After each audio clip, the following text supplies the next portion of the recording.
Selamat datang kembali di Visioner Review, satu channel yang akan membicarakan mengenai legal drafting, kemanusiaan, dan kebangsaan. Jadi tolong Bapak Ibu sekalian, para pemirsa, agar subscribe dan like beberapa tayangan sebelum ini. Kali ini kita akan membicarakan mengenai politik hukum. Jadi politik hukum itu merupakan kebijakan hukum atau legal policy, ya, kemana arah tujuan hukum suatu negara akan dituju, yaitu bagaimana kita mencapai tujuan negara melalui kebijakan, melalui penyusunan peraturan perundang-undangan, melalui instrumen-instrumen hukum. Jadi kalau kita lihat, kita pernah menghadapi satu peristiwa yang membuat kita perlu melakukan pilihan-pilihan terhadap kebijakan. Kita pernah mengalami krisis multidimensional, ya. Di tahun 97-98 kita mengalami apa yang kita sering sebut sebagai krisis perbankan. Beberapa kalangan menyebut juga krisis moneter, karena pada saat itu nilai rupiah kita turun terhadap mata uang kuat dunia, termasuk US dollar dan beberapa mata uang lain.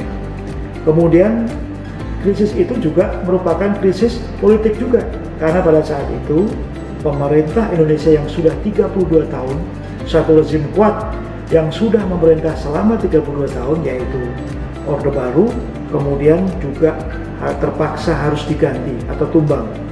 Nah, inilah kemudian maka beberapa kalangan menyebutkan Indonesia mengalami krisis multidimensional di tahun 97-98. Coba bandingkan dengan negara lain, ya, misalnya dengan Malaysia, dengan negara Asia Timur, Jepang dan Korea, dengan Thailand, sesama Asia Tenggara, itu tidak mengalami krisis yang multidimensional seperti kita.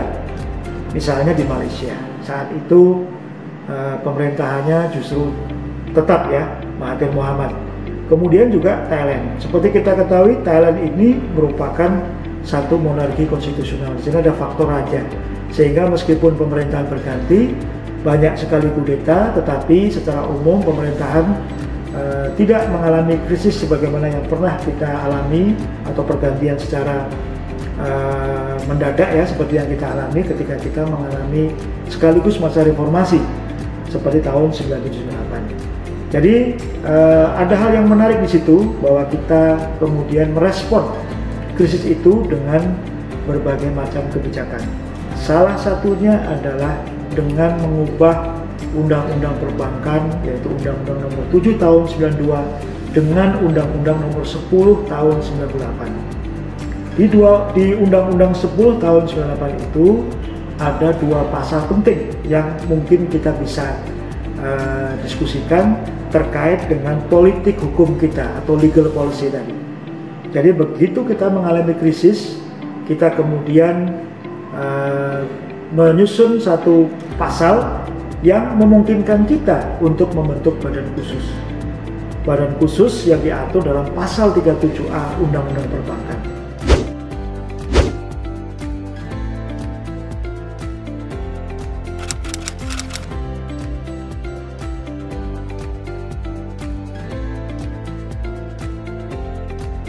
Badan khusus ini memiliki kewenangan yang sangat kuat yang diperlukan dalam rangka penanganan krisis saat itu. Kemudian dengan mandat dari pasal 37A itu, kita membentuk apa yang kita sebut sebagai Badan Penyiasan Perbankan Nasional atau BPPN.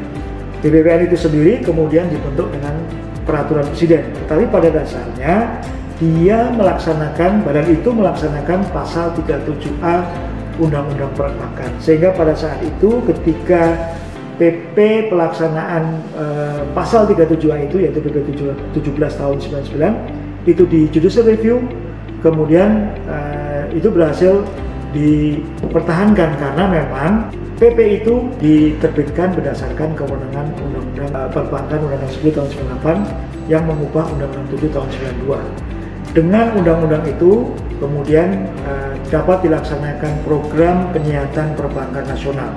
Nah, itulah salah satu pilihan kebijakan kita dengan membentuk badan khusus. Di kemudian hari, badan khusus itu kemudian polisi kita diganti.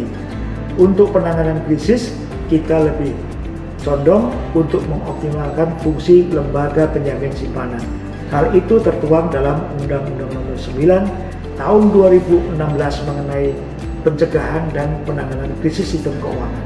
Jadi itu kira-kira politik hukum kita yang kita pilih. Apakah kita memilih satu badan khusus atau memberdayakan lembaga yang sudah ada. LPS ini merupakan badan hukum sui generis yang juga dibentuk dengan Undang-Undang 24 tahun 2004. Hal kedua yang menarik juga adalah pasal 37B di undang-undang yang sama, Undang-Undang 10 tahun 98.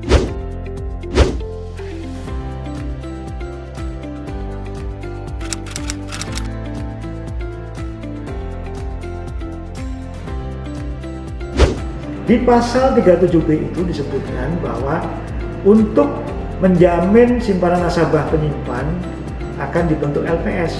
Namun demikian, di undang-undang tersebut bahwa peraturan pelaksanaan pembentukan itu dengan PP dan LPS merupakan badan hukum Indonesia. Nah ini yang di kemudian hari pengambil kebijakan DPR dan pemerintah lebih memilih untuk membentuk LPS dengan undang-undang tersendiri, yaitu dengan Undang-Undang 24 tahun 2004. Mengapa? Karena kemudian dengan undang-undang itu dimungkinkan LPS tidak tunduk terhadap ketentuan mengenai badan hukum yang sudah ada, misalnya PT.